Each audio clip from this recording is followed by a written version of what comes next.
کہتے ہیں میں نے کہا کہ یہ بڑا آدمی ہے، کہیں بگڑ گیا تو میں پیسے کیسے لوں گا، میں چپ کر کے آ گیا.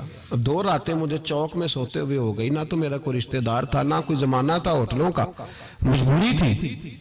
تیسرے دن میں پھر گیا تو میں نے کہا پیسے، کہنے لگا کل آنا. تو میں نے کہا یار میرا یہاں کوئی بھی نہیں، میں سڑک پہ سوتا ہوں، مہربانی کر میرے پیسے دے، اور میں اتنا بڑا آدمی بھی نہیں، ہو سکتا ہے میرے پاس کرایہ بھی نہ ہو، میرے پیسے دے میں جاؤں. کہتے ذرا دبا کے بات کی تو کہنے لگا چل دوڑ جا، جہاں سے ملتے ہیں لے لے. یہ تاجر جب ڈوبتے ہیں تو یہ خودکشیاں کرتے ہیں، اس لیے کہ جس آدمی کی اصل زر ڈوب جائے وہ کدھر جائے گا بیچارہ.